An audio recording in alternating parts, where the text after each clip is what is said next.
Hello, Hi. and welcome to the 10 pointers in the 10th Fetter. We are at the end. This is the last lesson in the curriculum. And before we start with the 10 pointers, that's just something that we just want to make clear. And it's you probably remember when we had talked about the emotional development that we go through as human beings, that there's like 3 stages. There's the acknowledgement, the acceptance, and the understanding. And that is the movement that we have in anything that we go through in life. The acknowledgement is the most difficult one. That is where you acknowledge, you're no longer in denial, and you acknowledge that an issue or a topic is as it is. Acknowledgement is the most difficult part, because we live in delusions with everything. Just not only the way that we think we see, hear, smell, taste, touch everything around us, the world around us, but also people we interact with. We have assumptions of what a parent should be, and we have, all of those things that we create something out of nothing about in our lives. And acknowledging that things are not like I thought they were, that's the most difficult part.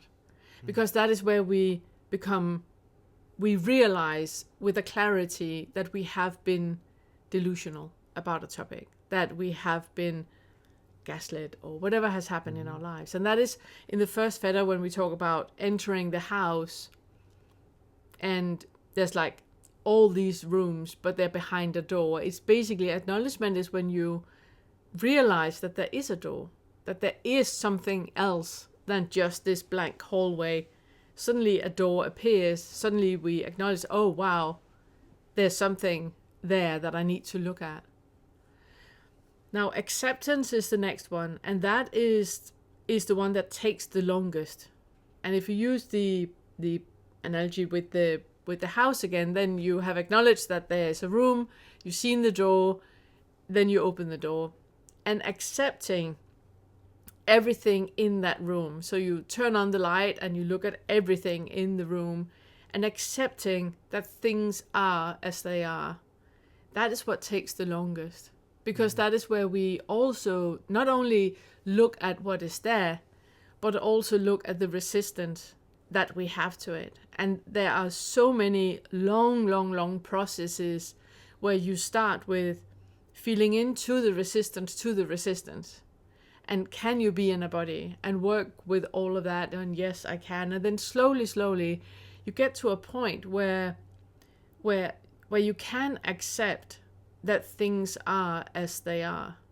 But it takes a long time. And that is why we recommend going back through the curriculum whenever something is coming up and you spot right away, wow, 3rd fetter here, work with the 3rd fetter lessons, or 7th fetter here, work with all the tools that you have for that. And it's also why we prefer working with the fetters as a wheel of identification, where they are at your disposal all the time. You can draw on all of it all the time. And then you know that when you have acknowledged, which is the most difficult part, and you have accepted, when it finally clicks for you, and it's just like that, wow, okay, mom and dad was never against me. Whatever perpetrator I have had in my life, they were not against me. It wasn't about me. That all the pain that I've been carrying, always, it was never really about me. I don't need to carry that anymore. And oh wow, there is no one here. If I really look into that delusion of an I being here, the little kernel of an I, that there is no one in here. It's just conditions and processes and biochemistry, and how I slept during the night, if I have had sugar or caffeine, if about my emotional maturity, about my psychological stability. It's all only about that. There's not somebody sitting behind the wheel controlling all of it. Wow. That is the understanding, and that happens in a split second. And the 10th fetter is very much like that. So we can't really talk about it. sitting and doing the 10 pointers for the 10th fetter is not doable because when the 10th fetter, when you have understood, there's nothing more to say. So it has fallen into place already, which means that these 10 pointers, they might be in the 10th fetter, but they're not for people in the 10th fetter. They are for you to use whenever you are in any of the other fetters, whenever you're working with anything in the other fetters. These 10 pointers can come very, very handy because they bring another light to the topic that you're working with, which means that they are 10th fetter related, but they are not for you when you are in the 10th fetter. Yeah, that's a really great way to put it. Thank you. Yeah. Well said. Yeah, I think with a lot of the fetter work, especially the later fetter things, we're not so much working from that place. These are pointers to get you to see these things before they've really become manifest. And so it's yeah, I mean, you said it really, really well. I really don't need to recap that. That was really excellent. Perfect. Yeah. Okay. Yeah. All right. Let's take the first one. Let's go. First pointer. Have you discovered that both the self and the non-self beliefs are delusions? And obviously in the beginning, when we start working with the fetters, there is a lot of focus on the identification that we have with a self. And we focus and we use the non-self and non-duality as an antidote to that. But it's only meant as an antidote. It's only meant for you to see, oh, there is, the other side of it as well. Like we always point to in all the lessons, that you can never come down on one side of a topic. You need to be in the middle way. And when we have that idea of a self, the antidote to that is working with the non-self. But that doesn't mean that the non-self is then a thing. That the non-self is then what we worked a lot with in the 8th fetter. Yeah. That you cannot come down on, okay, but there's not, a self. That we cannot, because you need, both of them are just concepts. Both of them are just beliefs that we have, and both of them need to be released and let go of. Yeah, exactly. I mean, there really isn't. I think with a lot of these, the problem is there's not a lot to say. It is the thing, and it is, like you said, something that we've been pointing to, especially since the 8th, that we have to just be very diligent, because it's so easy to get caught into some sort of belief trap anywhere along the line. As soon as you start to feel like you have discovered some truth or some knowledge, so okay, that's it. I used to think I was a self. Now I see clearly there's no self, and now I'm going to use that belief in no self to justify all of the behaviors that I do while I'm selfing, or to get caught up in another. Okay, now I know it. Now this is what is true, and all the people who feel like they have a self, they're just delusional. I am the one who now is no longer delusional. Yeah. There's so much selfing in that. It's just that reminder for us, any time that you feel like you have discovered this thing, which is a basis that you can stand on, there is an absolute ground of truth here for you to make your home, you have to look into that. Yeah. Because that is also not the case. No, I'm sitting and thinking of all of those, in groups and stuff, when you hear people say that, no, it's just a reaction. I know there's no one here. There's not a self here. It's just the body reacting. I'm just, kicking a kitten. I'm just punching my hand through a wall. And then afterwards there's nothing, because there's no one here to react. Oh, come on. Yeah. Come on. Yeah. Any reaction is selfing. Because if you weren't selfing, if you do not believe that there was anything to defend or anything to divert from, you would not kick a kitten and you would not punch a wall. Right. None of that would happen. You have just created a new identity with the non-self in the driver's seat. And now you justify atrocious behavior towards other people, completely forgetting your humanity and forgetting to be a decent person because there's a non-self. There's no one here. There's no one here. And it's just, yeah. Well, yeah, and I think a maybe dangerous part of this is that you can have experiences where it really feels like clearly there is no one here, and like the body is just doing its thing, and yelling is just happening, and kitten kicking is just happening. Even say it. Can't even say it. Aw. Kitten kicking is happening, and from the subjective personal perspective, it seems like, yeah, clearly there's nothing here, so there's no problem with it, because like that is the experiential part of it seems to be reinforcing the truth behind that basis. But what we're probably going to talk more about in this also is that we cannot use any experience as a ground for belief in that being the truth. Just because it feels like there is nobody there who is reacting and kicking kittens and all of that does not mean that that is absolutely true. It does. Just because you feel it, that doesn't mean that there isn't something else going on that is just not in the felt experience in this moment. So that is the call for, if we have problematic antisocial behavior like that, there is a call there for, even if it feels like there's nobody in there, going back to why is this behavior still manifesting? Because this is not a natural, healthy part of the human experience to punch walls and kick kittens. There is something there that is being deflected from, and that something, as you said, has some sort of root in a belief, in a self, in the emotional the word I'm looking for. Like there's an emotional basis to that feeling of identification. There's something that's arising that's uncomfortable, and so you're deflecting from that. So that's when it's really a strong call to go back to work with these things, even if it feels like you've way past this through the eighth fetter. There's no vestige of identification left at all, and yet if there's any sort of feeling of diversion from certain behaviors, take that as your welcome call to go back and look at why something is still being pushed away. Why is there still some sort of reactivity that's happening here?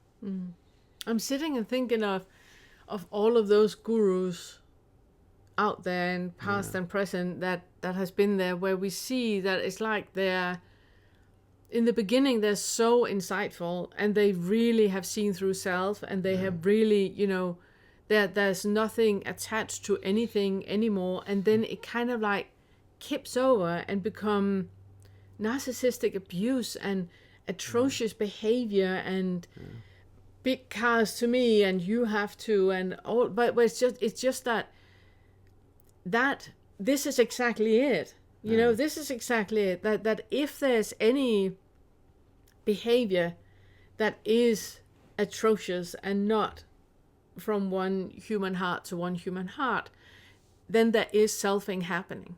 There is selfing happening because there is someone in there that believes that they are entitled to a different treatment than all the people that are sitting in front of them. If a guru wants to have like flowers and everybody dressed in white or whatever that is happening, there is a lot of selfing happening. If you can't just, stand to have, an awakened conversation in Tesco, then you need to question that guru. If it's not down to earth and a human connection, then there is selfing happening. Yeah, absolutely. I don't know if I'm going to leave that in, but I would. Okay. I think it's super relevant. Yeah, I think so. Okay.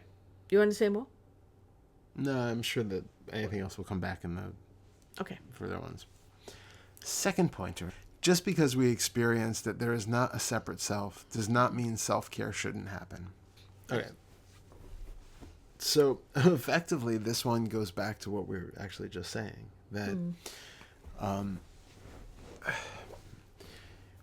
we do tend to have an idea that we're reinforcing the sense of self when we go back to using phrases like I am safe, I am loved, doing things that are proper healthy self-care, taking care of our boundaries, making sure that we are not being taken advantage of by other people, all of those things. Eating healthy, brushing our healthy, teeth. brushing our teeth. Yeah, exactly. All the basic self-care that we need to survive as physical organisms. Because, again, I want to keep reiterating, especially now in the 10th Fetter, but anytime that we feel something is true, it does not mean that it actually is. So even though with the 6th Fetter you can feel that there's no body here, there is still a biological organism that is still interacting in some sort of a world. Even though we can dismantle time and space and all feelings of physicality, even though we can dismantle all the feelings of any sort of identity that's in here, there is still clearly something which is interacting in a world where, on one level, there is actually a biological need for these cells to be able to survive, at least for a certain period of time. And so to do that, there are just practical maintenance steps. I mean, as far as we know, wild animals don't need to be filled with selfing to take care of basic needs, right? They are able to feed themselves, they get water, they rest, they do things completely naturally when the urge hits. They just fulfill that need. There's no questioning about it. They're not, well, I'm not really a squirrel, so I shouldn't actually collect nuts for the winter. And, there's no sense of time, so I shouldn't have to collect for the winter because who knows if, the future is even going to happen. They don't go into those mind traps that we do, which is so ironic because it just shows when we do that we are using temporary experiences as a new philosophy. Yeah. And this is your final call to drop all of that. So if there is any more thought in what is happening than what it appears from the outside that a squirrel is doing, just bounce, bounce, bounce, grab an acorn, bounce, bounce, bounce, dump it, bounce, bounce, bounce. Forget where I put it. Bounce, bounce, bounce.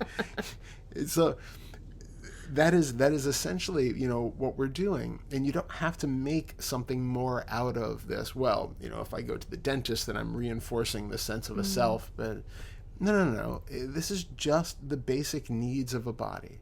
And like I said to somebody recently, if this seems like it's an issue for you to think about it this way, it can be helpful to think of the body as a pet, right? If you don't want to be identified with it and say, well, this is my body and I have to take care of it and I'm worried about it being sick and dying and all these things, how would you treat your pet? You wouldn't completely neglect your dog or your cat because they're not really a self. Because there's no time. There's no time. Time is vertical. I have actually fed them. Exactly right. I've fed them. They've died. They're decomposed on my carpet already. All of this has already happened, so it's fine. But oh my God, I see a cartoon coming up. But if you wouldn't treat your pet like that, why do you do that with this body? And so if it helps to have that kind of mentality, do for this what you would do for your pet. Taking it to the vet, taking it to the dentist, getting it, trimming your nails, eating healthy food, not just giving them chips and crap all the time.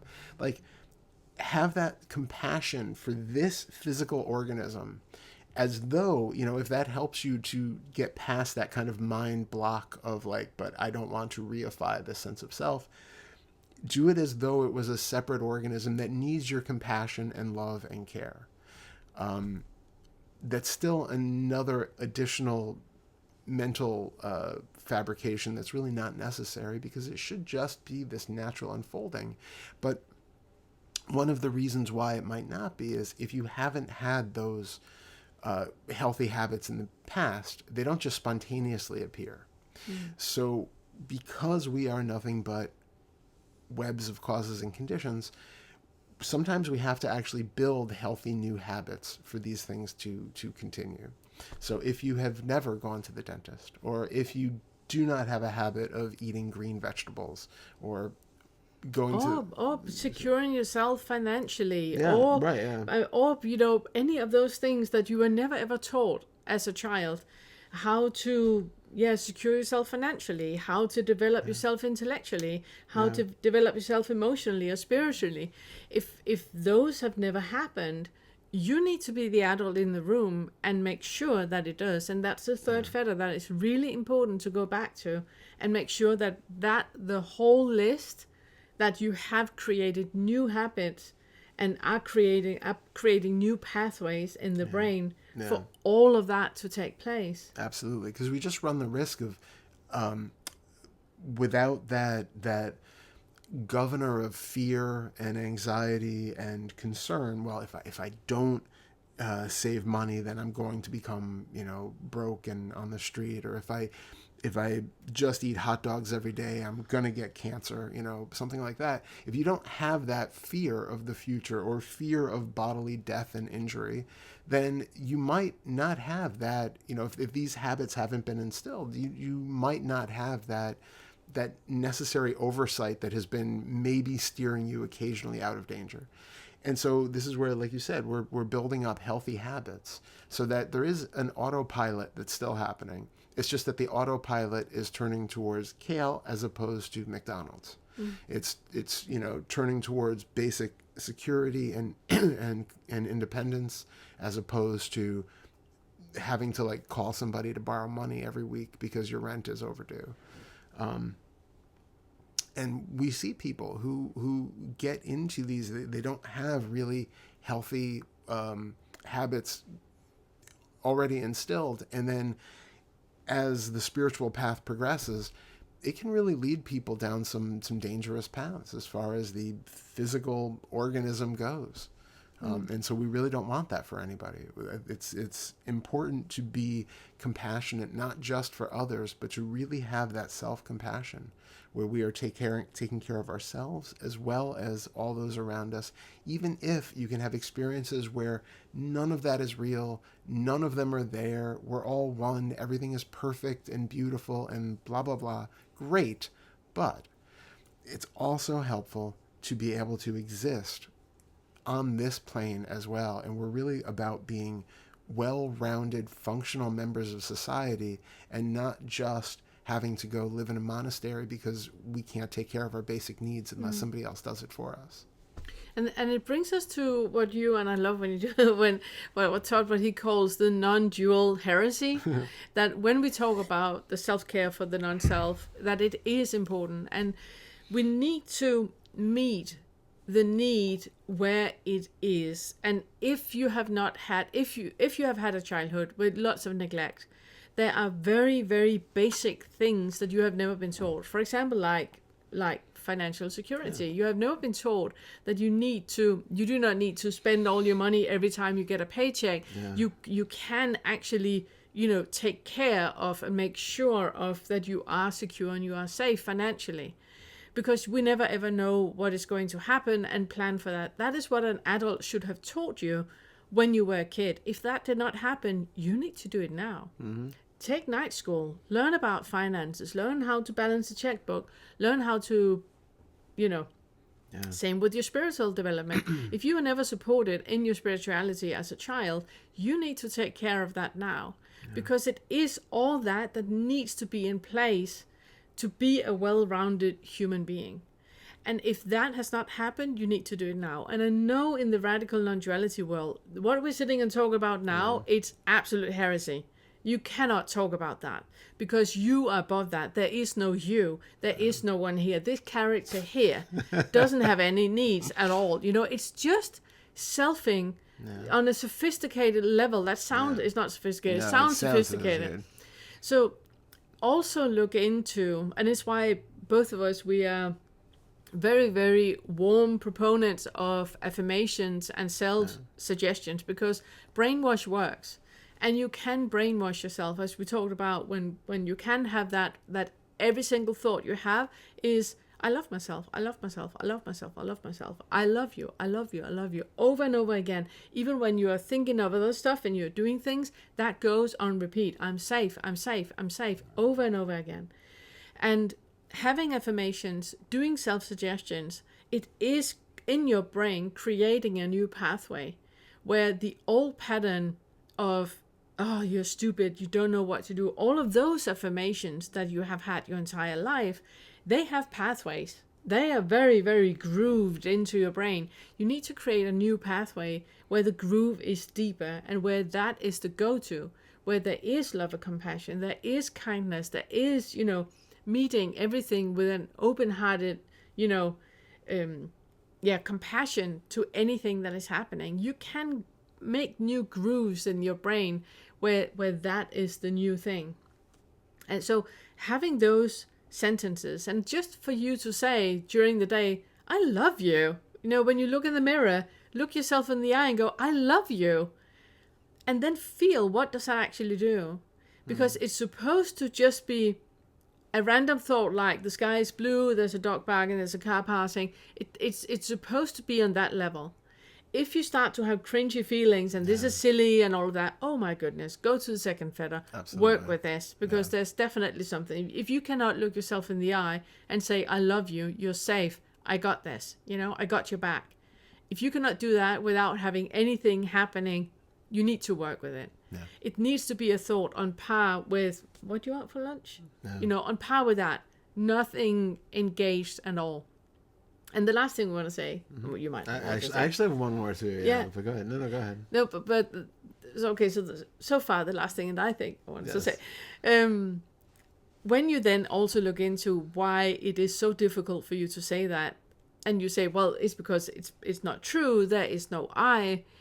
So me saying I love myself, it's absolutely insane, because there is no I either to love or to send the thoughts to. Is that becoming aware that the thinker is just a thought. So I can't really say that. Then what we talked about the other day was that, well, if you have no problem telling your children about the tooth fairy that doesn't exist or Santa Claus that doesn't exist, why do you have an issue with telling you that you love you from a you that doesn't exist? So, and it's that if there's any hooks into that is not true, and we're in the vertical, my child is already dead, I don't need to feed them or take them to school or dress them or anything like that, oh my God, so much selfing. Look into that. Yeah. Now, what you want to say? I was going to say, this is something which I hope most people who are watching the video have come to the realization of at some point on their own, but if not, this might be a bit of a rude awakening. The spiritual path is not about escaping life.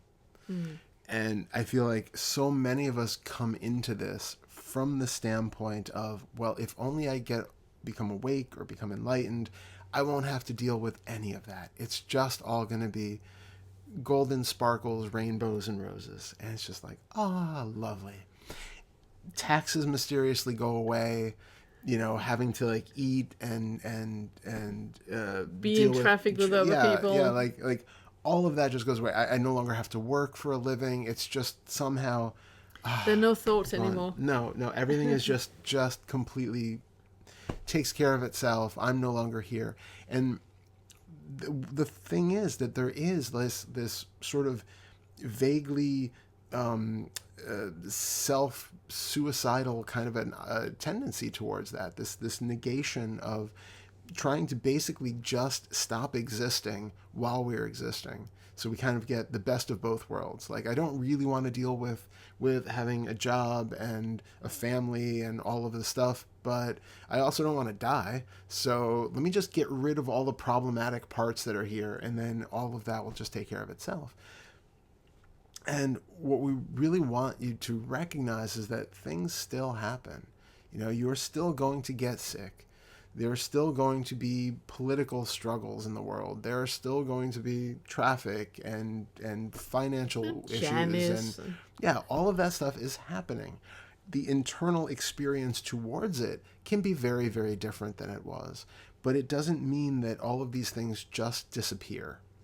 And again, hopefully you have kind of come to that on your own already. But if there is any lingering hope for this potential fruit of the spiritual practice, being that you're just floating on a cloud above absolutely everything.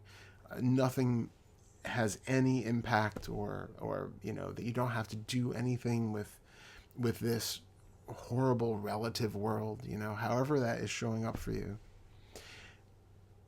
You can let that go. You can let that belief or that expectation go, and work much more on how to stop resisting what is here, stop fighting with it, come to that acceptance of what is here, working with how am I making more out of it, all of the things that we do in the 4th, 5th, 6th, 7th fetters.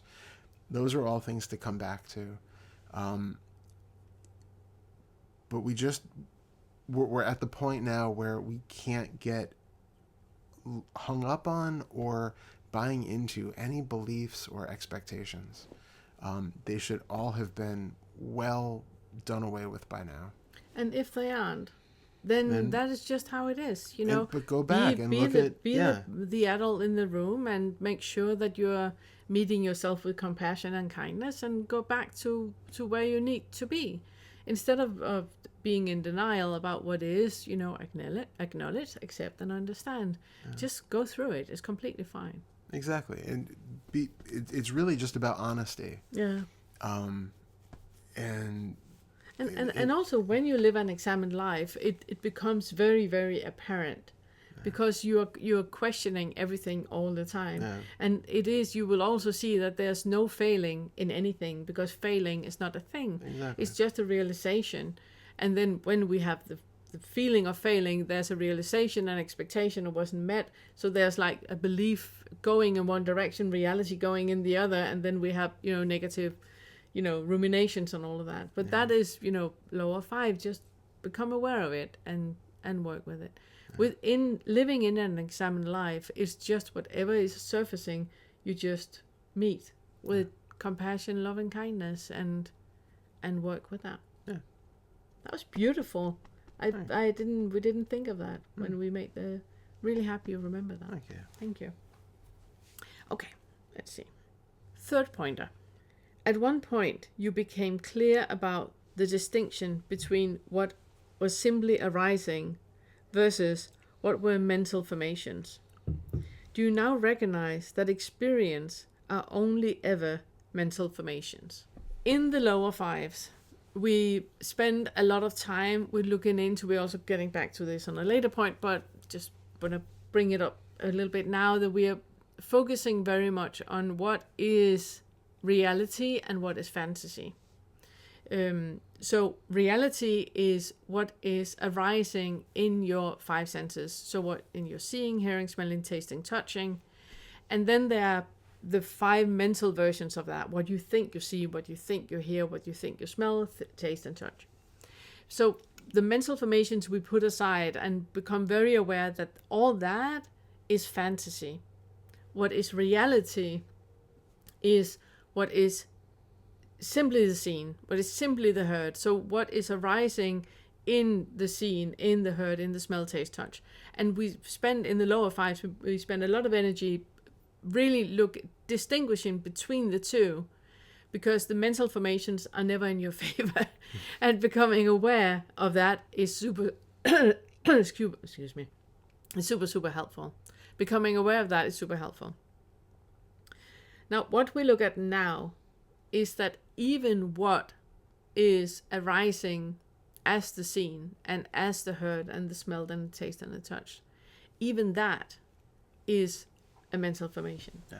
Because there is not anything arising in the visual field without causes and condition interpreting and knowing what that is. The physical meat suit that is here has an identification. Is it called? Yeah, it is. And I'm looking at that and identifying that as a plant. That I know that is how a plant looks. Next to it, there's a lamp, and then I know the distinction between those two. And it's not even something that I am thinking of. It's just what the meat suit is doing on its own. But even that is happening in the brain. Even that is happening, even though I am not saying I know that is a plant and that is a lamp, that is happening even without the eye in the middle of it. And that is arising in the brain as a recognition, which means that there is nothing that can arise in the senses or in the mental formations of the senses that is not a mental formation. The No, go ahead. Yeah, the arising is happening, and this is what we talked about previously, that arising that is happening is nonverbal. That there is not, the moment you try to explain what it is that is arising, you have created it into something out of nothing. The arising on its own is nonverbal. It is an experience that cannot be explained and cannot be expressed in any way. It's just an arising. Yeah. And I was going to say, even we talk about this a bit in the sixth fetter, but I think to make sure that we're going that one level deeper, that even when we're looking at the visual field, like right now, I'm looking at you, and we're never actually seeing the external object, what we think the real object is. We're always seeing our perception of the thing, not even just with all of the labels and the associations and all of that, of course, but the actual image itself is being fabricated in the mind. So looking at you right now, I can see, some constantly changing shape of something, but I could very easily put on a pair of glasses that flip the image upside down, and my interpretation of you would be that you are upside down. I could take LSD, and everything about this would start to distort and go in different directions. I could put on different colored glasses, and it would change the filtering of the image. And that image, of course, does not affect whatever is out here, which we don't know what any of that is. It doesn't affect that, but it completely changes my internal world of the way that all of that is being represented. And it's very clear, I think, if we do that with the visual field, because we can really start to recognize, and I say this in the six fetter exercises a lot, that the visual field is not made of different substances, right? The visual field is not made of wood and glass and metal and flesh and fabric. The visual field is this intangible nothingness of color that just appears somewhere in a space of mind that we can't even really identify a location of. And that whatever reality we tend to hold to is this constant flowing change of sensory information that's just being moved about, refabricated, and it's coming in all of our sense fields together. And they're being essentially delineated until we pay enough attention to them so that we can feel like, I'm feeling a hand on a hand and seeing a face and hearing the heat running and all of these things that are distinct. But when you get down to the actual experience of the very root of those sensory phenomenon, all of that starts to dissolve, and it brings to mind, or it brings the insight that every single aspect of what we have taken to be, even the ground of reality where we are, is absolutely unreal. That all of that is a fabrication of the mind, which is constantly in flux. It's being overturned again and again and again and again, and it has no substance of its own. There is nothing inherently real here to grab onto in our direct experience. And I think it's just one of those things which is really important to feel into, because it completely does away with that sixth fetter idea that there is a world out there who is separate from something in here. We also have to realize that absolutely everything is this thin wisp of an experience which has no tangibility or permanence to it. Yeah, I love that. Yeah. Yeah. Thank you. A fourth pointer is, how does it feel in the body to know something? That's a good one. It's a fun one because it's something which we generally don't investigate. And I had made an inquiry about this like last year, it was a while ago, the knower and the known. Oh, yeah. I'm going to link it in the comment section so you can find it. That's really good. Thanks, because it's something where we just feel like, well, I don't know, I just know it. It doesn't matter what it is, whether it's the shape of the earth or that it's day and not night, or, my name, or some detail about past history. There's this feeling that I just know that this is true. There's no self here. I know that this is true. Okay. If that is the case, how do you actually know that you know something? What does it feel like in your direct experience to know that you know something? And this is a call, like every other inquiry that we do, to get into the five senses. Probably this one's going to be largely in the body. Feel what comes up when you have a certainty in something. When it feels like, I am sure of this fact. Do you feel tension in certain parts of the body, like a gripping, like a holding on to something, like a stability that says, this thought, yes, that one's rooted in something real. There is some truth behind that one because I feel it in my gut. I feel this certainty. The words that we use tend to belie a certain amount of our inner experience towards these things. I just know it to be true does not mean anything. You need to go further to find out why you think you know anything that you know. Because ultimately, we come down to the point in the 10th Fetter that we do not and we cannot know anything at all. We just don't have the kind of meta view of anything to be able to take in all of the information in the entire universe to know how things really are. We are only, as we talked about in the last pointer, looking at our world from our perspective that has been shaped and colored by all of the causes and conditions that have led to this particular mind-body organism seeing things in a certain way, and taking all of the information that it remembers and has collected and has accumulated and assimilated into some worldview, and it's now ingesting everything else that comes in a way that is completely biased based on this system and the way that it's been configured. And so your system is going to be running things differently. So it's not hard to understand why people have different political opinions or see the same event happening from different viewpoints, right? You can have a stadium full of people at a sports event, and half of the stadium is really upset when somebody scores a goal or shoots a hoop, and the other one is screaming because they're so happy. That is entirely dependent on the conditioning of this individual fan or organism. So the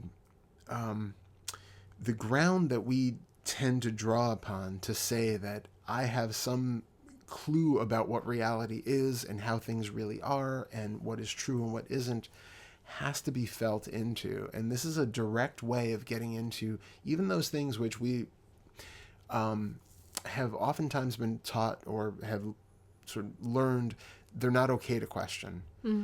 We have to question all of the beliefs, even the ones that have been taken to be absolute anathema to question. There's I'm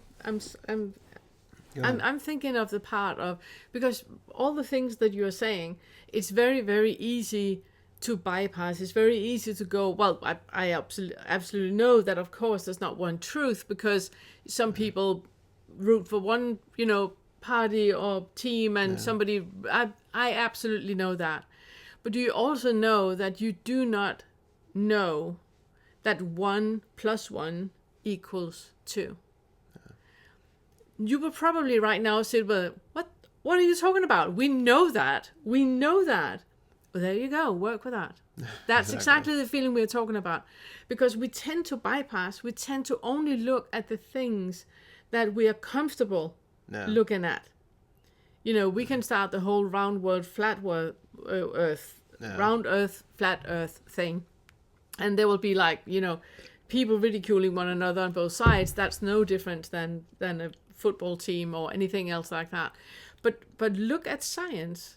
Look at the things that you absolutely, if you're religious, look at your belief. Look at God. Look at the things. Now I'm going back to math again. For me, the big thing was about math. Yeah. So look at math. Something that you take as unquestionable truth. 1 + 1 = 2. We know that. What the fuck are you talking about that we don't know? Look in, how does that feel in the body? Yeah. How does it actually equate to knowledge? How do you know that you know? So pick something that you might not want to look into. Question science. Question math. Just to look into, how does that feel in the body? Because the whole trick of it is that feeling you have, that contraction that you have, that's the same in all. I mean, what is happening in one aspect is happening in all aspects. Yeah. So whenever we talk about you knowing something, it's the same muscle contraction. It's the same things that are happening in the body. So look into, how does it actually feel in the body to know something. Yeah, exactly. Yeah, and that's what the knower and the known inquiry goes into a lot of that. Yeah. Yeah, I love that. Yeah. When I did that, I had to pause it because the for math me, is a trigger. The math really was a trigger for me. Yeah, we know math to be absolute truth. So, but then, and you came along. Then I came along. But this is where we are. We all have a pet belief of some sort that is just so foundational that, first of all, we probably don't even realize that it's only a belief. And then there's some barrier to us actually being open to investigating it, because there's some extra belief that's holding that behind a barrier, and we're not allowed to cross that wall. Could you go into that, the belief of math? Yeah, well, yeah, I mean, okay, and this is where, again, talking on two different levels, right? On one level, there is clearly something which exists, which works to have, this conversation on this screen wouldn't be getting to anybody else. The screen wouldn't even work or function. The computer wouldn't work. The internet wouldn't work. All that didn't work if there wasn't some sort of basis of math which works on that level. However, what we take to be math is still something that we don't really understand why this seems to be something which functions in our universe, right? We don't know if it's something, if the laws of physics here actually extend to other universes if they exist. We don't know if it's very strange that we have this sort of man-made concept of math which tends to have so many correlates in the natural world, where we can see these things kind of showing up in unexpected ways. Yeah, exactly. In the natural world. And there seems to be this kind of elegance in having stumbled across this. And people, say if there are aliens and other planets, then there are assumptions about the certain types of math skills or math that they would have discovered if they reach a certain level of intelligence, because they seem to be just inherent to the nature around us. Now, it's interesting because, we don't know if any of that is actually the case. It's odd that we discovered something which seems so uniquely human in our understanding, and yet it still has this functionality, at least for us. But it's only, we only ever know something to the limits of our current understanding. And where science was 100 or 200 years ago was very different from where it is now. And it's virtually guaranteed that where it is in another 100 or 200 years is going to make us look like we are, thinking that the sky is just holes cut in a cloth. Like we really only, but we always feel like where we are is sort of the pinnacle, and it never is. There is always something else to be discovered then after Pluto that. is a planet. Exactly, yeah. And then Pluto is no longer a planet. But there's always something which is beyond the threshold of our understanding. And there's the 10th fetter is really calling for humility also, in recognizing that we only know the things that we think we know. And there is no way to even tell that those are fundamentally true. The Newtonian physics only holds, it's functional at a certain level of reality. But then with the discovery of quantum physics, those two don't play so well together. And so now you have people who are looking for a, grand unified theory that's going to tie everything together. But it's unknown. There's that human urge to find that, because there's a belief that there must be some ground truth, that if only we can find it, everything will make sense. Must make sense. Exactly. Things must make sense. And it's just, if it doesn't work in our framework, if it doesn't follow a framework that we have designed or that we have discovered, then clearly there must be something else, because we're going to find something that is graspable and comprehensible to us. It puts us on such a pedestal as a species. I mean, we wouldn't have that feeling of, again, like there's a chipmunk running across the yard. He doesn't most likely understand much about quantum physics. But we have the idea that we have to be able to understand the way things really are. That there is something that is discoverable for us, that is going to come out of a human mind that puts all of this into some great meaning and unlocks all the mysteries of the universe. And there is such a lack of humility in that. And of course, great. I'm all for science. I'm all for them trying. And I think it's fascinating when they discover things. And it's really, amazing what has happened. But there is a lack of humility there in the belief that we are the chosen species who is going to somehow figure it all out, because we are on such a different level than a gorilla or a chipmunk. And I'm just sitting and thinking of the autistic brain, because we have this pattern, and if you're not neurodiverse in any way, you can just fast forward to the next part. But if you are, this is probably super important for you. With an autistic brain, we have this need for logic, and this things you need to understand. And a lot of what really clicked for me, because when something is happening and I don't understand, my brain cannot fathom the logic in it because it is illogical, then I become like a pit bull. Like I need to understand it, but I still don't understand it if it's like a meme we have seen or something like that, and I don't understand it. Tati has to read it over and over and explain it over and over until my brain kind of like fathom them. Oh, there's nothing to understand. Okay, but then I can let go of it. And I just want to say that this was the part of my autistic brain that really, really helped me in just acknowledging that there is, just like if you have something in your eye that you need to take out, or there's like this physical obstruction happening in the brain where I need to understand. What was it yesterday? It was something, I can't remember. It was some meme or something. I can't remember what it was. It was some meme or something that I didn't understand because the meme was illogical. So obviously I can't understand it. But I couldn't let go of it until I had seen every single... well, that was the funny thing with it, is that you actually did understand it, because you were able to like tell me the premise of it, and you understood it. You just thought there was something more beyond it. Yeah. That there really wasn't. There really wasn't. It was like that belief that there was something more beyond that was the sticking point.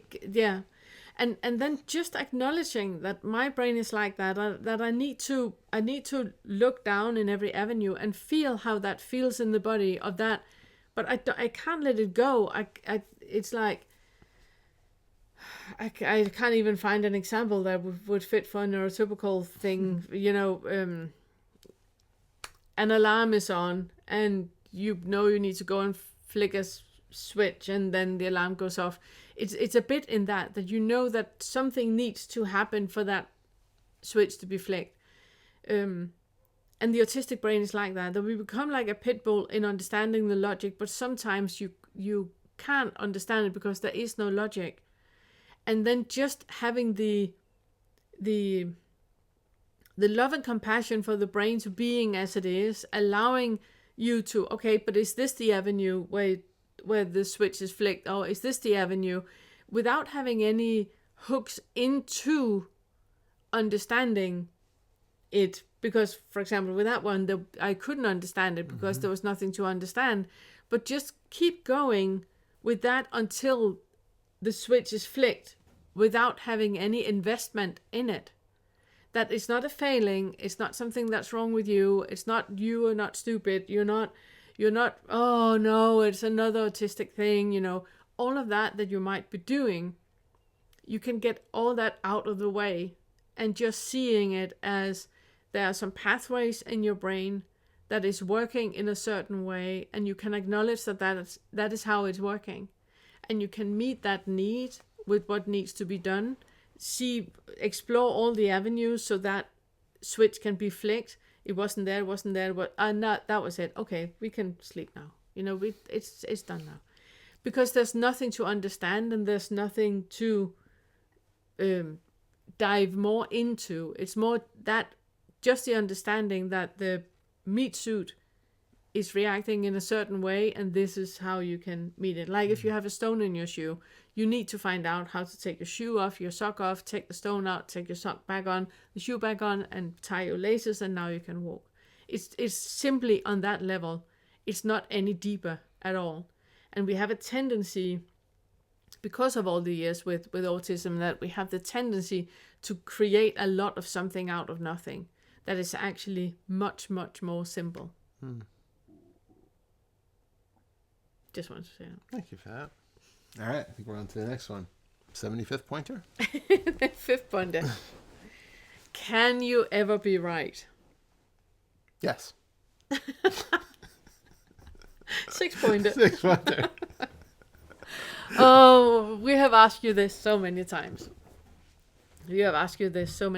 And we assume that you have worked with it all the other times. The last time I think we talked about it was in the 4th, 5th, where we asked the question, can you ever be right? And you see that they are always right. So if it's still on that 4-5 level, go to the 4th and 5th. You will get much more out of it by watching the sofa sit we have when we asked you that question last time. This is on the 10th Fetter level, which means that it's the wisdom of ignorance. You can never be right because you do not have all the information. Like we just talked about even with math and science, we do not have all the information. We can seek to know as much as we know now with the given information that we have now. But then a new type of brain scan is coming up, and then, you know, we can suddenly see other parts of the brain. Like we talked about then, that we used to believe that the brain was in segments like that. You have the frontal lobe, and you have the temporal lobe, and you have like all the different parts of the brain, and they're like, and this is where seeing is happening, and this is where hearing is happening. Now we know it's not at all how the brain works. You know, it's networks. Everything is correlated. And, you know, old Hollywood movies where we only use, but it's 10% of our brain, and so now we activate all 90%, and now 100% is activated. Blah, blah, blah. You know, we're using all of the brain all of the time. It's just not lit all 100% at the same time. So and that is simply just lack of knowledge. But we thought we knew everything. Just like now, we think we know everything, and we do not. No. We never have all the information. And no matter how many books you read, how many studies you do, you will never ever have all the information. You can never be right, because you will never ever have all the information. You can never come down on one side, because you do not have all the information. No, and I think there's also this is kind of triggered another line of thinking too that I think is really important to mention here, especially in the 10th. When we talk about the idea that I know something, it sounds like there's like a personal storehouse of knowledge and one who actually understands and knows the thing. So see if you can get, even if this doesn't make sense to you right now where you are, see if you can understand that perspective of where even when things pop up, like if I say, what is your name? And that name, some name, spontaneously arrives from the ether. What gives you the impression that there is a you in there who knows that name, who is the collector of that name and all other accumulated information? The one who has some sense of knowingness or ownership of certain facts and beliefs. This is something which, if it can be subtle, where even, with the first fetter gone, even with the sixth fetter gone, there can still be this hang up where there's an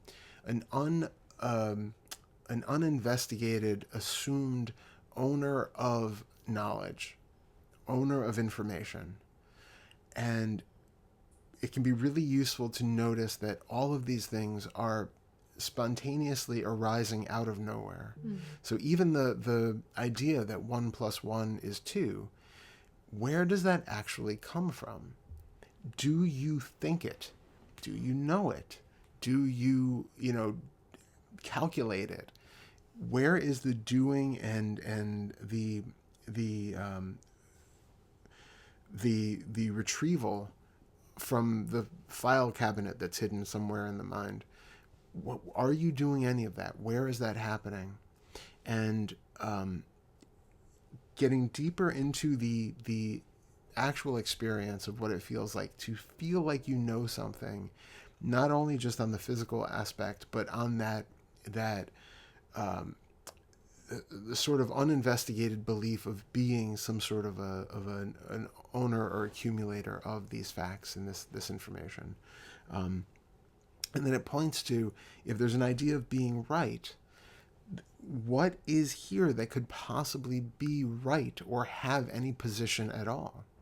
If there's an idea of being right, that indicates that there is a right or wrong in any particular given situation, which is itself problematic, but it's pointing to this idea that there is any identification here with one who is able to be anything. Not just able to be an astrophysicist or a surgeon, but able to be right, able to be wrong, able to be in a place which is consistent from one moment to another, to be in any state of being for more than just an instant before it changes. It's still relying on ideas of permanence and stability, even if on a limited basis of, well, I'm right on this one particular instance. Okay, but what is the one who is right?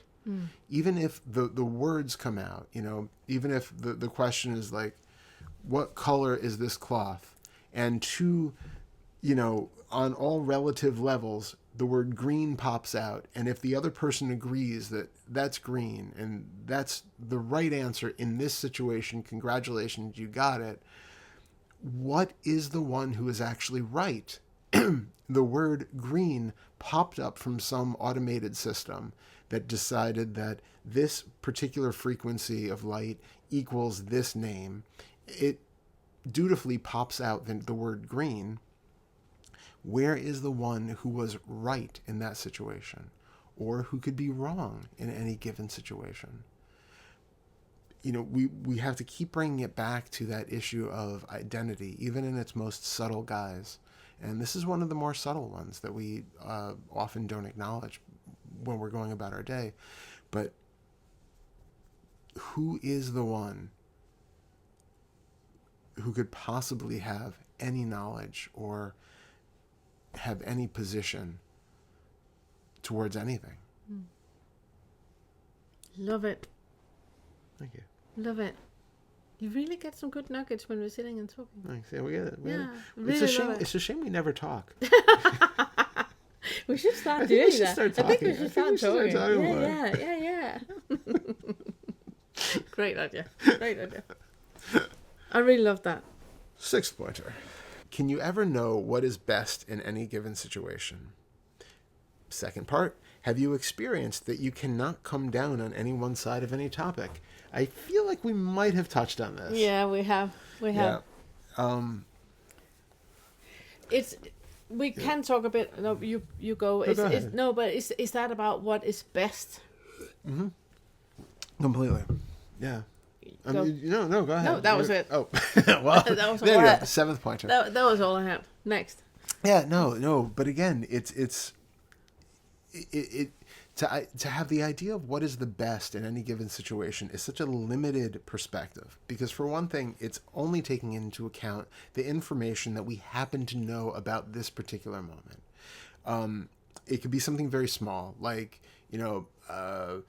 I think the best thing is to have a glass of water because I feel thirsty. Okay, so in this moment, it seems like a good idea to do that. But we don't know. You might drink that water and then choke on it and drown.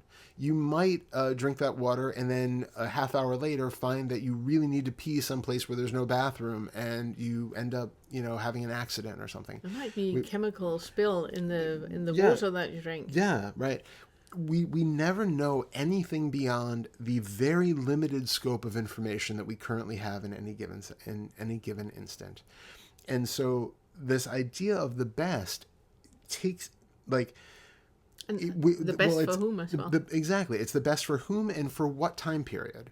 Is it the best in the next minute? Is it the best in the next 10 years or 20 years or 100 years or 1,000 years? Is it the best, again, for me, for those around me, for all of humanity, for the animal kingdom, for life on other planets? We don't know. What scope are we talking about in any one of these things? What we take to be just these foundational staples of our understanding, I'm going to vote for the person who I think is going to be the best for the country.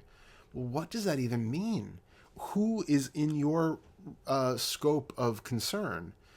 How much of that is because it's actually me and my tribe versus how it's going to affect other people or other animals or the environment? Or maybe the best thing is just to have all humans go extinct and the animal kingdom and nature flourishes wildly without us. We don't know. Right? What is your ultimate goal when you're determining what the best thing is? And then even to get to that point, we have absolutely no idea what effect is going to cause something else, which is going to cause this incredibly complex chain of events that are way beyond the scope of our limited understanding.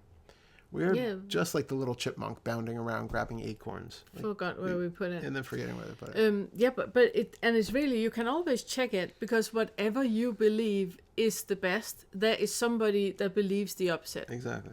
Always.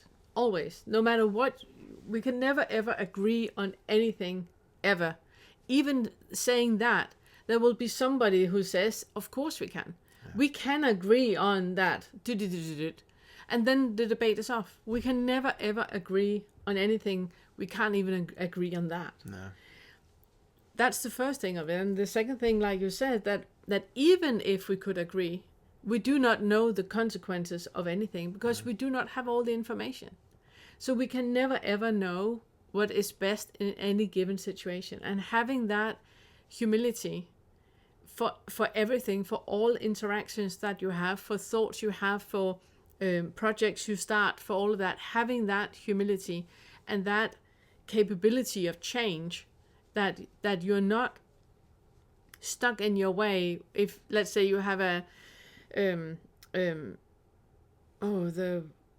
project at work that you have to do and you're trying to calculate, what is the best thing, and then somebody comes in and say, no, we should do it this way instead. If you are stuck in the idea that you know best, there's something to look at. Yeah. It's not saying that they know best. It's just saying that none of us know. No. And really having really unhooking this part of knowing, thinking that you know, it gives you such a freedom. Yeah. It really, really gives you such freedom that you are completely open for whatever is changing, whatever is happening. Oh, okay, wow, this is how it looks now. Okay, here we go. And then there's just an openness to change that you are, I don't know what you call that in English, omstillingspart, that you are, ready to change in whatever is happening. You're not rigid in any way. You can just change into what is presenting itself right now. It gives such an immense freedom. It does. Yeah, I think one thing which might help also undermine that that grasping for the belief that we can know what's best is to recognize that we are always acting out of predictions based on the past. So in any given situation, we are choosing what we think is the best outcome based off of memories of how similar things have happened in the past. And so we're never, we have no omniscience like that. We can't see what's actually going to come in the future. So even if we do all of the pros and cons list of a particular choice, and well, if I do this one, it's going to be so much better for all of these reasons, and it's going to be worse for all these. We cannot see the future on that. We don't actually know how any of that is going to play out. Those are only assumptions based off of things that we can imagine, based off of things that we have heard or experienced in the past. Our imagination is wonderful, but it's basically only refabricating things that we've already come up with or already encountered somewhere in life. We're a recombination machine. We collage things as opposed to creating something completely from scratch. So that idea that like I know that this is the best course to take because it's going to be most successful, only based off of your projections, based on things that you have heard or seen in the past. So notice in any given moment when you feel like I am trying to decide whether to buy this refrigerator or that refrigerator, and well, if I get that one, I for some reason I think it's going to be. This is a terrible metaphor. Like I just realized he's like going down. This one does not work. Do we need a new fridge? We don't that I'm aware of, but I don't know why that came up. But it's also just a really bad metaphor. Let's see a better metaphor. See where it takes you. No, it's like. Okay, we're going to pause for a moment. Yeah. Yeah, this is like everywhere I try to go with this one, it does not work. I'm like, so if I buy the refrigerator with the freezer on top versus the one with the freezer on the bottom, but even that, like, okay, so I hit myself in the shin with the one, like, none of this is going anywhere. I have no idea how to bring that around to a conclusion. The point was. The point was just if we're following some sort of idea of what I think is the best, feel into the fact that all of the possible outcomes that you're coming up with are only based off of thoughts that you're having because of things that you have either experienced or heard other people say, or that there's something locked in the past, which is determining what you are taking to be the possibilities for the future, and that they don't have any validity on their own beyond that. So really feel in your experience that what I take to be the likelihood for the future is just my projection in this moment based on a whole bunch of other regurgitated and refabricated information. And it has no basis on what is actually going to happen. We just don't know in any given moment how anything is going to turn out. We don't know what the next thing is going to bring. And so always come back to what is my projection, and can I feel that this projection is not actually telling me anything real?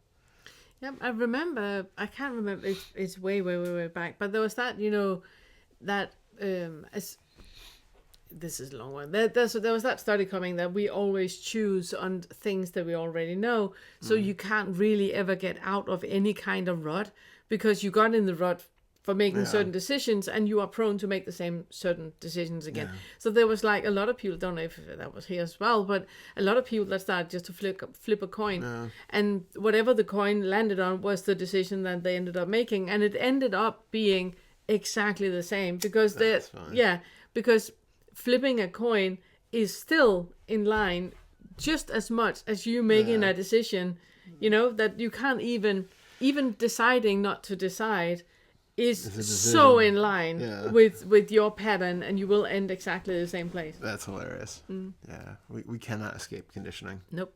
No. That's amazing. Okay. Next up, 7th. If you let go of all beliefs and opinions, what would truly have changed? And that is, my favorite quote is that, when you work with awakening, that everything will be different and nothing has changed. That the only thing that is different, and that is absolutely everything, it's your perception of it. Yeah. So your perception of you, of your life, of the world, of other people, of your childhood, of your job, of money, of consumerism, of the weather, of everything, all of that will be different because you are now out of the way. There's not a separate self anymore regarding itself as being in the driver's seat, and it's just unfolding, happening in front of you, and you see completely clearly that nothing is different. Nothing is different. Everything is exactly the same, but everything has changed. What was the question? I forgot. What was it? Oh, it was just, if you let go of all beliefs and opinions, what will truly have changed? Yeah. So the only thing that is changing is your perception of things. And that changes everything. When you no longer are hell-bent of being right, for example, of knowing, when you're no longer hell-bent on that, of controlling, of making sure that you control how other people see you, when all that is no longer important, then obviously your suffering is no longer there, but nothing has changed. It's just your perception of things that has changed. Things you have let go of has changed. So all the change that has happened is inside, but there is nothing that is different. You still wake up in the morning. You just don't kick the kitten anymore. You still, drive to work. You just don't experience road rage anymore. You still have the same colleagues. You're just not standing over the cooler and gossiping anymore. You don't speak behind people's backs anymore. If you get fired, you get fired, and you don't go into existential dread about it because it's just a change of what you thought was going to continue, no longer continues. Something else happened. You did not see that coming. Okay, what's new in that? They said it wouldn't rain and now it rains. Change happened without us even being aware of it. And there's just like that preparedness for change all the time.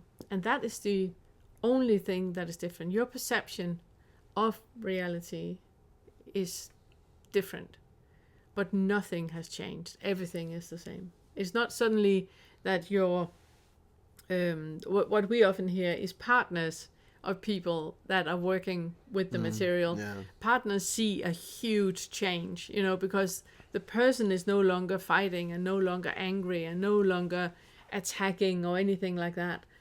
So they experience such a difference. But the person themselves, like we have seen that with Daryl. If you watch the Daryl and the Wheel of Identification, it's a wonderful, wonderful series. I can recommend you to follow.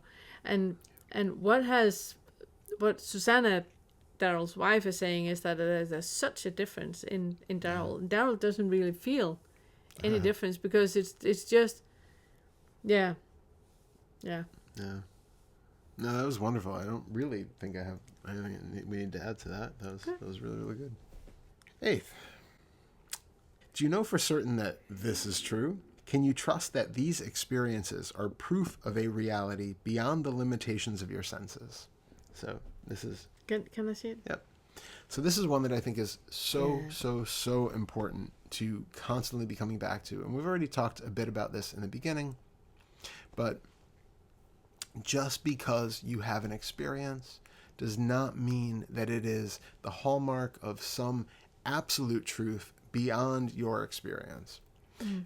If you have an experience that there is nothing but consciousness and that, the sort of the base of everything, it does not mean that consciousness is truly the fabric of reality, that is all that is. It means in your experience, at least at this moment, that is what experience feels like. But we can't then take that into a new belief, make that into something which now becomes a thing that you're going to use to dictate your life or to teach other people, because it's just based on one limited experience. Even if it's a limited experience that thousands of people can share, it does not mean that there is an absolute truth outside of that experience. And this is what I was trying to get at with, looking at you. There is I have no idea what the actuality is beyond my experience of it. I have all sorts of experiences of what Pernilla could be, and is from moment to moment. There's this Pernilla and there's that Pernilla, and then everything is constantly changing, all under the label of Pernilla, sort of a general Pernilla-ness. but there are differences every given moment. But I still have absolutely no idea what the we can't really, external reality of that Pernilla-ness is. Our usual way of dealing, especially with loved ones and family members and friends, is to have the idea that there is a stable person there that is always the same. They're always going to remember me and all of the things that we have done together, and we have all these inside jokes, and I'm going to be able to say this, and they're going to get the reference, and if I need help, they're going to be there for me. And we have this idea of stability there, which really gets rocked when people get Alzheimer's, or when something happens, relationships fall apart, friendships break up, things like that happen. It's really devastating because somebody turns out to be Trent. Yeah, I mean, right, that is like a huge one for people. Yeah, all of a sudden they're not the person I thought they were. And even like election time, a lot of people, you see a lot of people who all of a sudden somebody votes for a different party, and it's like, oh, you're not the person I thought you were, and now cut out of my life. Because we never knew what that other person was. We never really had a true insight into the nature of this thing, because, again, there is nothing stable and permanent and knowable and tangible like that. So there is no Pernilla who is always one thing. There is always a constant changing of shape and structure and thoughts and all of that. And all of that plays out differently. And so when we're in a relationship with somebody, we're not in a relationship with that person or that one thing. We're in relationship with the entire movement that is what we take to be that person.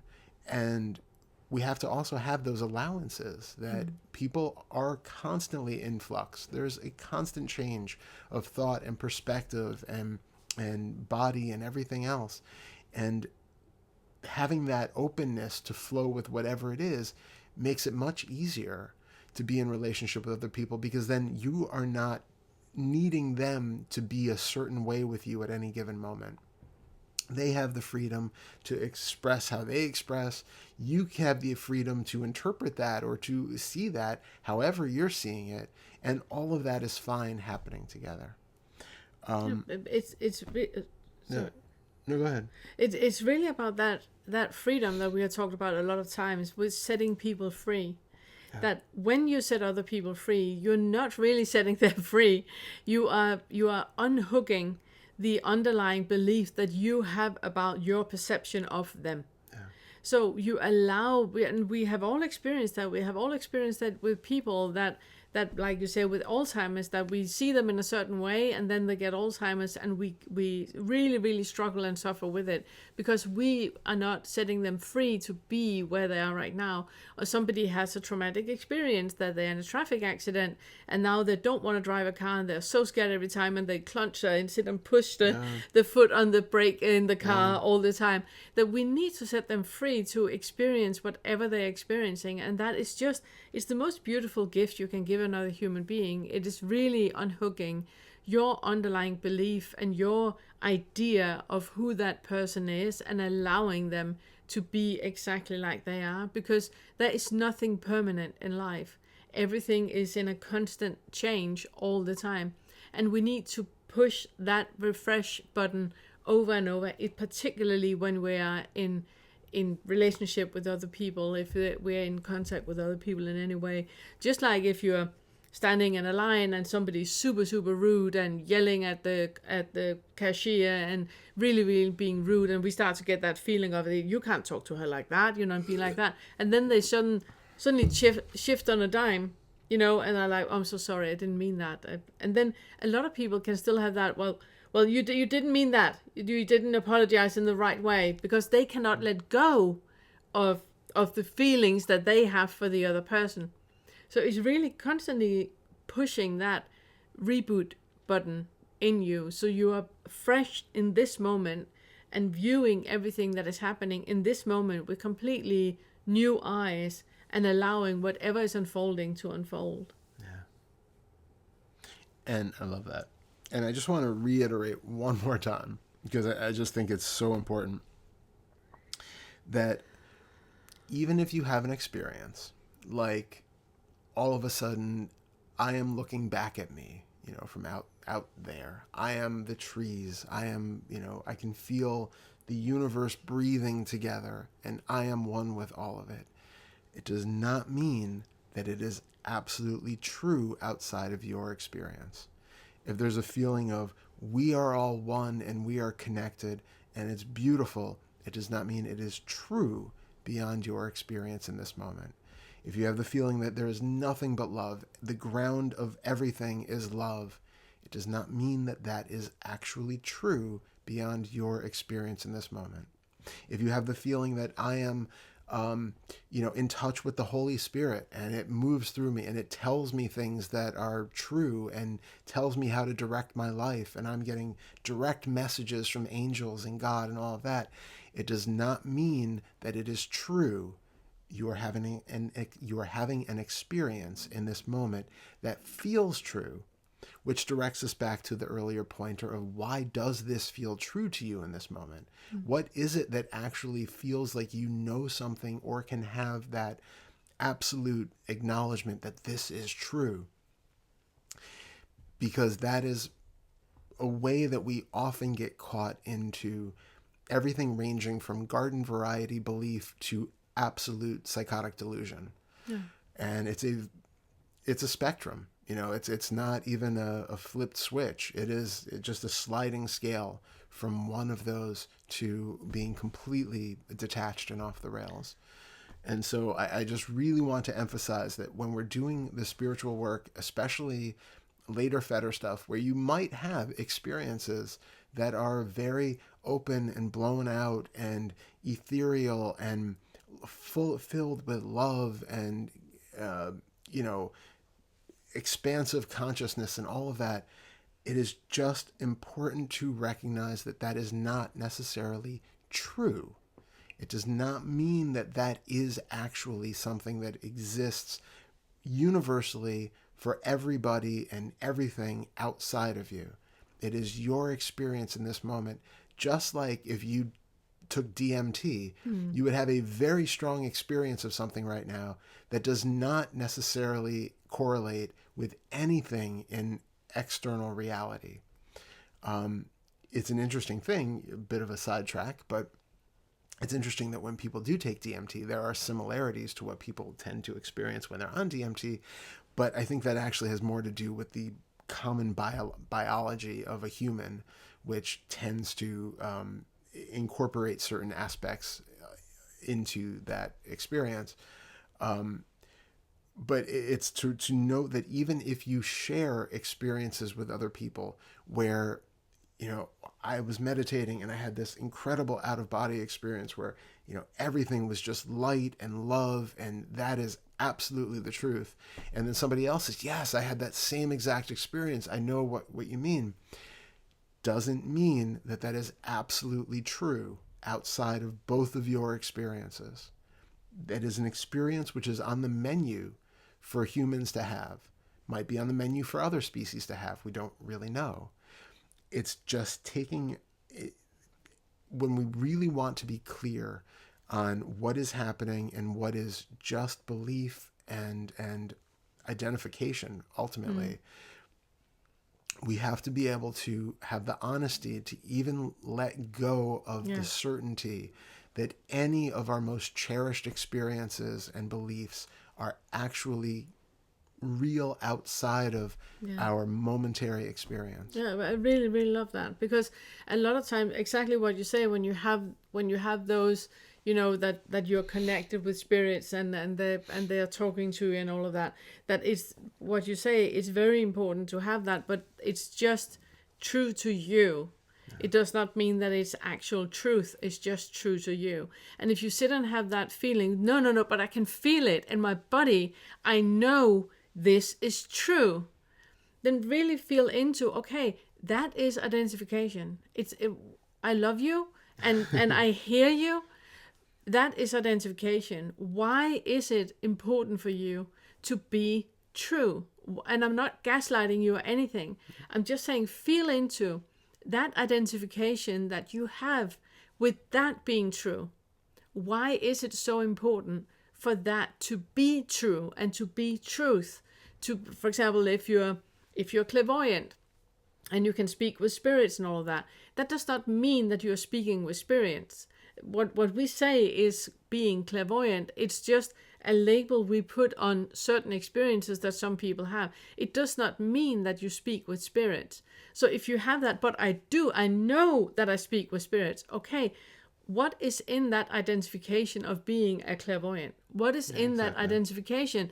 If you no longer can say, I am a clairvoyant, what would happen with you? What is it? What fear is lying there? You would just be bland, same color as the wallpaper. You would just be, okay, look into that. There is an underlying belief and there is an identification hiding in anything that you take to be truth. Absolutely. Because it can't be. It can only be true to you. And if you hold on to that it is true, but it's truer to me than it is to anybody else. It's identification. It's okay. Look into that. There is something in there that you are holding on to with identification. Absolutely. Yeah, I love that. And oftentimes for people, like especially with the more, spiritually blown out ones, people find it very comforting because it takes away the fear of death. I know I can feel that I'm one with everything and that the physical body can die and I will still exist because I am still consciousness. I am still all that is. We are all connected, so it doesn't matter what happens to any individual person because we are all connected on a much greater, deeper level. All there is love at the other side of things, so I don't have to fear death because everything is just love. And those are beautiful and they're wonderful, and I don't want to take that away from anybody who has had experiences like that and who has had a reduction in fear based of it. A lot of people will have like psilocybin experiences and stuff, and they'll have that kind of feeling. And then when they come out of it, it's like, well, I no longer have to fear death anymore because I know there's nothing but love. And wonderful. And I don't want to take that away in that regard if you find it helpful. But being really sort of honest and hard-nosed with what we do, it's still a good indication for you that if you could give up that belief, or if you did give up that belief, would that then bring about that fear? Because if so, that is something that you can work with. That's something to look into. Then that belief is just being used as a defense from feeling that sense of fear that is still underlying your experience, and it's still something that you can work with. It's not something you have to do. If you're okay with that, it's fine. We're not ever saying that you have to get rid of beliefs and that you have to go beyond that. There is very much a utility for having some sort of comforting belief system.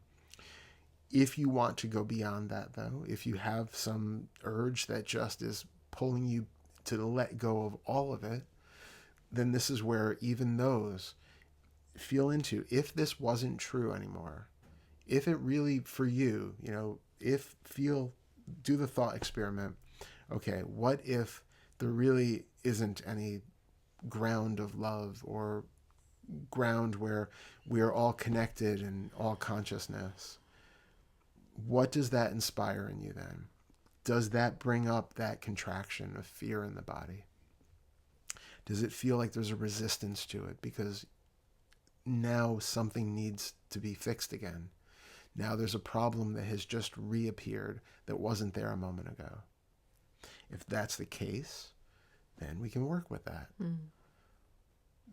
This is all about just being honest with our experience and seeing what beliefs are doing the work for keeping us from having to investigate or feel certain things. Yeah, we are tickling the eighth fetter in what we're talking about here. And if you skip the eighth fetter because you're not ready to let go of belief, then skip here now as well. Perhaps a little late to say that. but no, rewind. Just rewind. It takes it off. When you do things, when you play things backwards, it actually takes them out of your mind. So it's handy. What we're saying is that that whatever underlying belief you have about anything can be questioned. And like Todd said, that if you believe in a loving universe and we're all one and there's just love and compassion and nothing else, and that's a belief that you have, it's fine. There's nothing wrong with that. You can stick with that. And it's not a problem, obviously. But it is a problem when that is not the case. Because that is the thing with beliefs, that we have a belief in something, and then because nothing is permanent, we suddenly don't have that belief anymore. And then you go into that existential dread. And that is when it's important to work with the 8th fetter. But what we're saying here from the 10th fetter is that you can't have any belief in anything because we do not know. You can't come down on one side of anything and saying that it is a loving universe, or there is a God, or there's a meaning with everything, or anything like that. Or we that do there not isn't. know. And it's really important to say that there Yeah. isn't. No. When I say this, I'm not saying that it's not all love out there. I'm not saying that there isn't just consciousness. I'm saying that if we come down on either side of that, we're stuck in a trap of belief, and that belief is performing a service for you. It's what I was saying with that. When we have that, that there's a meaning with everything, that is a belief. But we're not saying that there's not a meaning with anything. We're just saying that in this moment, if there's not any belief that you can lean on or stand on, there is just arising, where there is nothing that needs to be in a certain way, because there's no belief attached to it. Everything is free to show themselves in the way that they show themselves, because there's not a belief that anything needs to be in a certain way, because we do not know. We do not know. So it really always brings us to the question of just, can you be okay with not knowing? Can you be okay giving up all belief and simply existing in a state of ambiguity where you don't need to know? And that actually takes us to the 9th pointer. Convenient. Yeah, 9th pointer. Do you still believe that someone, somewhere, knows actual truth? And we ask this question, obviously, and we also want to be very, very clear that we do not know the truth. No. Nobody does. There is no one that knows the truth. And what we are saying, or Angela is saying, or a preacher is saying. I always mix up between a priest, preacher. Just like I couldn't say kicking kittens, you can't say priest. A preacher is saying nobody knows the truth. And obviously, you go to university, to learn something because the teacher there knows more than you know. When you're a child, you look to your parents because they know how to go into a bus and show your ticket to the bus driver, and so you look for people that knows how to get about life. But by now, you have found out that your parents, they did not know. They might have known how to enter a bus, but that did not mean that they knew how to treat other people with dignity. No. And it's the same with everything. It's the same with everything. Do you still believe that there's someone out there that knows everything, that knows the truth? There's not. And it's also important when we talk about the curriculum, that the curriculum is it's like the Buddhist raft that you have heard us mention so many times, that the Buddha, he's talking about that when you come to a river, you need a raft to cross the river, but when you get to the other shore, you leave the raft. The purpose of the raft is getting you from A to B. And you're not supposed to carry the raft around with you until the next time you meet a river. And it's the same with the curriculum. The curriculum is supposed to help you in being the raft. It's taking you from one point to another point. And then you're supposed to leave it. You're not supposed to put it up on a pedestal. You're not supposed to put us up on a pedestal and see us as, all-knowing beings that have all the answers to everything, because we do not know. We are just a raft. We got nothing. We got nothing. We're just a raft. And everybody of all the YouTube channels that you're looking at and books you read and all of that, please view it as a raft. Yeah. It is a tool that you use to go from A to B, and then you need to leave it.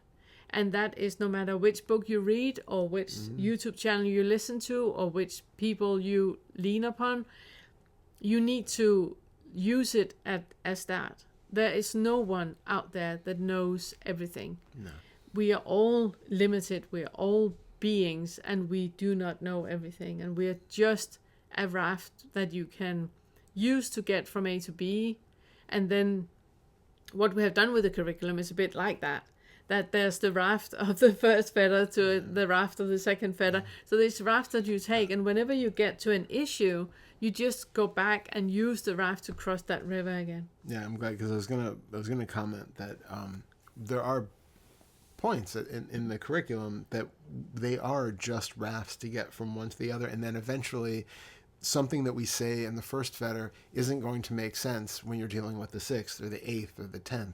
And there are points along the way where you have to, like with the second fetter, where that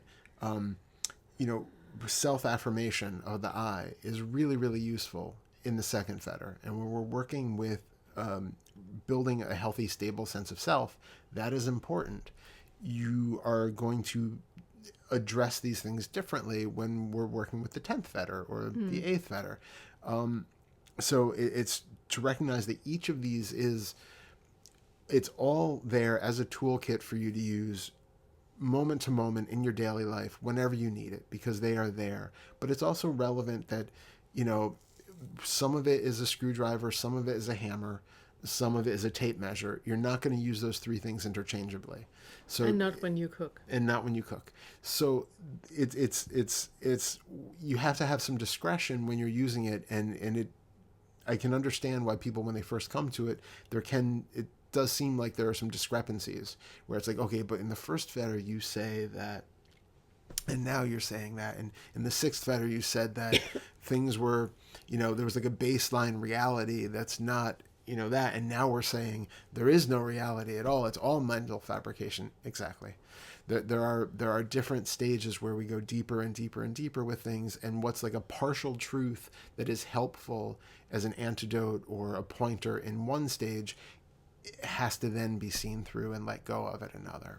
So this is where all of them are discarded. Yeah, and it is like you just said with the second fetter, that when we, like we talked about previously, that when you create those affirmations that I am safe, I love myself, I'm here, and you use those affirmations, obviously it's useful to create that groove in the pathway in the brain where you get a new habit with healthy habits, so self-care for the non-self, and that is what you're working with. That is important, but absolutely true, like we talked about, there is no self. There is no self, so it's only to use it until it's not useful anymore.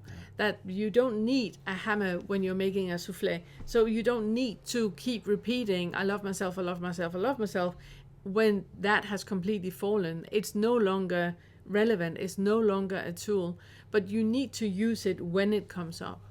Are you sitting and finding out when you can use a hammer for a souffle? Well, I was actually thinking, yeah, you could smash it into a very dense little crisp afterwards. Thank you, babe. So That is so relevant. souffle crisp. It's so relevant. It's so relevant. So I take that back. If you make a souffle, make sure you have a hammer, because you want to make souffle crisps. But please take it out of the glass, pan first, because then you're just going to have jagged shards of Pyrex or something, and you don't want that. So take it out and then smash it with a hammer. Got it. But on a much more serious note, I also did want to say, based on when you had said that we don't know anything, I just offer this as, please, when you are navigating, especially the spiritual world, have this as your guideline. Yeah. That nobody knows everything. Yeah. If there are people that you come in contact with who claim to, or claim to have some insight to greater knowledge and greater truths and deeper meaning and deeper insights, and that should be a red flag that just comes up instantly. Run. Yeah. If there's anybody that you come across during this that claims that they know and they can help you because they know, run. Yeah, and if it's been channeled to them by somebody higher, some greater wisdom that's, only for them, and for them to be exalted in some way because they were the chosen one who is now spreading the word, you can't get away fast enough. No, run. That's a red flag. Yeah. That's a red flag. Have this in your pocket all the time. That there's not anybody out there that knows anything. And if anybody, like you say, are being channeled and getting information, that is what they believe in their reality, what they believe. It does not mean it's truth. It's true for them. It's a delusion they have. It's a psychotic break they're experiencing. Have compassion and run. And this extends everywhere from, small would-be cults all the way up to organized religion, where you have people who are very, very convinced that they are being talked to by the divine, and what they are hearing just so happens to align with their personal beliefs. And they now have the authority to spread those beliefs because it's not coming from them. It's coming from some higher source. Yeah. Please, please, please, please put on your rational, skeptical hat when it comes to stuff like that, and recognize that there is no way to know any of that is true. And if you start getting locked into any sort of belief with belief systems like this, you are being led down a path where even your own little bubble of experience is being invalidated if it goes against what somebody else's somebody else's beliefs. Now you are subjecting your subjecting yourself to that. And so please, again, using kind of the earlier Fetter words, but please have that the care and compassion for yourself to be able to stand on your own in your own ambiguity, and not need to rely on anybody who is telling you the way things are, if somebody has a helpful suggestion and you find it useful and relevant, great. Just like with the Awakening curriculum, take it with a grain of salt. The Buddha was very adamant that you don't believe anything that he said because he was the Buddha. You try it out. Skepticism is in the Buddhist world is considered a very healthy thing. You should have that healthy skepticism to test it out like a scientist, see if it works, if it matches your experience, if it gives you positive change, great, stick with it. Until it doesn't. Until it doesn't. There is no ultimate truth behind it. It's one thing which might work for you or it might not. Something else might work for you that doesn't work for somebody else. Honor that uniqueness of your experience as opposed to just, well, other people say that it's true. It works for other people. 10 million people can't be wrong. Yeah, they can, actually. They absolutely can. It turns out they can. Absolutely turns out they can. So have that faith in yourself to be able to discern what your actual experience is, what is working for you, what isn't, and then have you need that stability to be able to not get caught into other people's orbits and to not get caught into groups which often turn pathological and end up becoming places that really prey on people's insecurities and weaknesses. Yeah. So, and also when you hear this, when you have that feeling, that sinking feeling of, oh no, but I want to feel love. I want to feel connection. I want to feel that. There's nothing wrong with that. I completely understand that. Just make sure that the people that you feel that from are not having any hooks into anything either. No. So you are free. For example, this is why I love the Discord community that we have with the Hive Mind, that there's such a freedom in you experiencing what you experience, and everybody is reassuring you and loving you and completely supporting you in your experience. It does not mean that is truth or true, and there are people there, to support you along the way, and they don't know the truth either. So it's just that open, accepting space where whatever is arising, you're supported in. And those communities, they do exist. They do exist. Yeah. Yeah. Yeah. Okay. Last one. We're at the end. 10th pointer. Are you aware that there is no such thing as done? What would done even look like? Yeah. Yeah, because we're here now. Yeah. This is the last pointer in the 10th fetter. You are now done with the curriculum. Are you sure? Are you sure? Again, if we say that there is such a thing as being done, it implies that there is one here who has undergone a process, who has gone from being incomplete, underbaked in some way, to partially cooked, to fully done and perfect at the end. Where is that one? There is so much identification in that idea that there is a process, a ladder, a stepwise progression that we're going on from point A to point Z. And along that line, all sorts of things are happening. And then once you get to that Z, how do you know that you're there? What could possibly have still, what is there at Z that is the same as what was there at A? And who is to say that there isn't A prime, which is coming next? We don't know what comes after that. Every moment is its own moment. Every moment is its own expression with all of its individual experiences in it. So to say that there is such a thing as being done implies that there is such thing as being not done. Exactly. And now I've created permanence in the impermanent.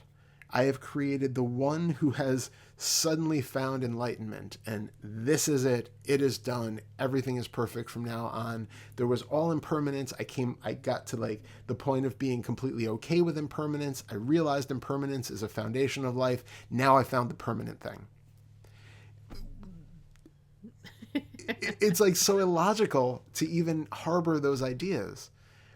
This is about absolute openness of experience. not having hooks into anything being a certain way, not needing things to be bound to always be a certain way, to be a way that they were in the past, to be a certain way that we anticipate in the future. You know, even if you have a moment of what you have at one point taken to be absolute identity-free, completely hookless enlightenment, what if that doesn't continue till the next moment? What if there is a moment when something changes? All right? What is it about that experience in itself which is defined as perfect? If the sun came through the window a slightly different way, does that changes the moment? Is that now not as perfect as it once was? What in that moment has to be exactly the same for it to be that same level of perfection? Yes, there are things like, hopefully as we go through, reactivity will still continue to be gone. You know, hopefully once you have really dealt with desire and aversion, hopefully they are not continually plaguing you, because that means there's something more there to be worked with. Yeah. Go back and work with it. As long as identification in some way is coming up, then there is something to be looked into, and it's fine. Why do you need there to be a done? What about any given experience isn't okay enough as it is? Why do you need to be in that fully free place of absolute nothingness, or however you happen to identify with it or expect it? Notice if it goes back to that like self-denying, self-annihilating tendency to try to get rid of experience that is uncomfortable. You know, if there's the idea that, but I need to be free of everything like we talked about before, that is something for you to look into. If there's an idea that my state of being where I am, like the experience of everything as it's showing up in this moment, isn't perfectly okay, why? There's an insight there for you to have. And if it feels like everything is absolutely perfect in this moment, everything is just great, wonderful. Now, is there any fear of that going away and changing? If so, you can work with that. Otherwise, it's just moment of experience followed by different moment of experience. And it doesn't have to be any more stable or made into something more than that. And there's really something useful in looking into that attachment that we can have with a difficult situation being difficult. Why is that difficult? There's also a lot of nuggets to looking into a situation being amazing. Look into that. Why is this amazing? What is it? Because we have that tendency to wanting to fix all the negative stuff and wanting to savor all of the positive stuff. But both of them are just, arisings. And exactly. If there's any attachment to one thing not being there and another thing being there, it's equally important to look into both of them.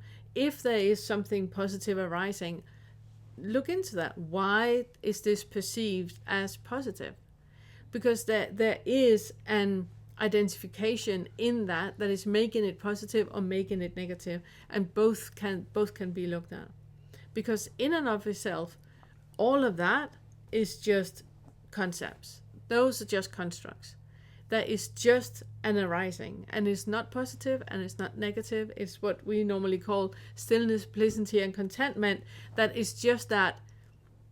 Yeah, stillness. There's and I can't say it any other way. Yeah. Stillness, simplicity, and contentment. It's just that arising that is happening, and whatever is arising is completely fine. There's no hooks in it to be any different, or for it to be permanent, or for it is just arising, and there's no one experiencing that arising. Yeah. I think that was it. I think that's it. That was the final lesson of the curriculum. It has been loads of fun.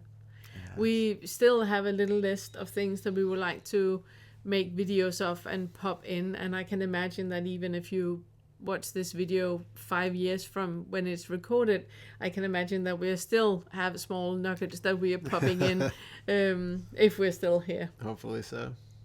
So I think that was it. Yeah. It's been enjoyable. It has been Really enjoyable. Really, you. really wonderful. Thank you so much for making all this possible. Yeah. If it wasn't for you guys, there wouldn't be any curriculum. So it's only because you are participating and you are liking and subscribing. And when you like and subscribe, it creates, you know, the YouTube algorithm picks up on it and puts it in as a suggestion in somebody that is in your demographic. So it's so super helpful. Yeah. And it makes it possible for both channels to be free and available for everyone, that you just like and subscribe on and like every single video you watch. It really, really helps a lot. It does. To make the channels free. So thank you so much. It's been an absolute pleasure. It has. Yeah, it really has. Thanks, everyone. Thank you. Bye. Nice. Yeah. Love it. Oh, so good. That was it. That is it. I'm hungry.